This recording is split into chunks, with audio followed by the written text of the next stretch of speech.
ప్రేమించి పెళ్లి చేసుకుని వెళ్ళిపోతే పర్లేదు కానీ వాళ్ళ తల్లిదండ్రుల నుంచి నాకు రక్షణ కావాలని చెప్పేసి మరీ వెళ్ళింది. అలాంటి కూతుర్ని దగ్గర తీస్తారంటారా?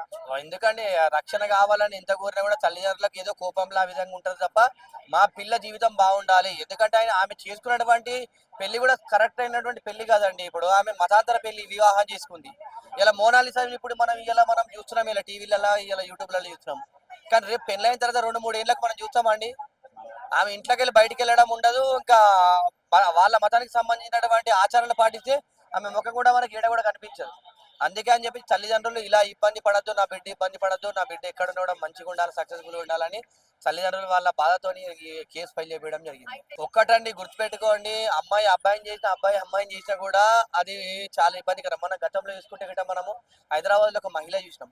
ఎవరిని చేసుకున్నా మీరు ముస్లింలను పెళ్లి చేసుకోవద్దు, వాళ్ళ మాటలు నమ్మొద్దు అని చెప్పేసి ఒక మహిళ, ఆమె అప్పుడు కర్ణాటక కళ్యాణ్ కూడా ఆమెకు సపోర్ట్ చేసింది. అంత నిర్భయంగా చెప్పిందంటే వాళ్ళ ఆచారాలకు మన ఆచారాలకు చాలా తేడా ఉంటుందండి. ఎందుకంటే మన ఆచారాలకు తగ్గట్టు ఉంటే గిట్ట సరే, అప్పుడు నాట్ బ్యాడ్.